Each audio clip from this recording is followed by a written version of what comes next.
À part que c'est une légende extraordinaire. Auteur d'un triplé aujourd'hui, d'ailleurs sans penalty et des triplés qui sont beaux à voir. Premier but qu'il arrive à inscrire, c'est un dégagement de Courtois qui d'ailleurs les gars, est le tout premier gardien de l'histoire à faire 2 passes décisives en Ligue des Champions en une seule saison. La même saison, ça n'a jamais été fait. Moi, il est dans le débat d'être le meilleur gardien au monde, mais après ça reste un autre débat.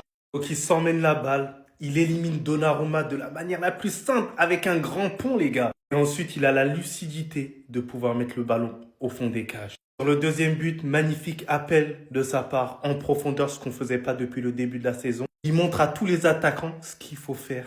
Frappe croisée, Donnarumma ne peut pas prendre la balle. Sur le troisième but, c'est un chef-d'œuvre au final. La balle est ici, Gueye est ici. Il fait un sombrero à Gueye dans la surface de réparation avant de terminer de la plus belle des manières. 7 matchs, 7 goals assists et il est milieu de terrain. Je ne sais même plus s'il est milieu de terrain. Parfois il est ailier, parfois il est défenseur central, parfois il est milieu de terrain. Il est partout sur le terrain. Le poste, il résume tout. Il est partout, il sait tout faire, il est trop fort.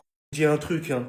Si le Real Madrid fait pas une statue pour ce bonhomme-là, on va se battre comme des lutteurs sénégalais, eux et moi. Parce qu'à chaque fois sur le terrain, il se bat comme un lutteur. Il va systématiquement aider Trent Alexander-Arnold, qui est en difficulté forcément face à Doku. C'est compliqué, on le sait très bien. Il y a très peu de joueurs qui peuvent faire ce que Valverde a fait là aujourd'hui. Mais sinon, en vrai, ça à toi. Moi, en tout cas, on bien, alhamdoulilah.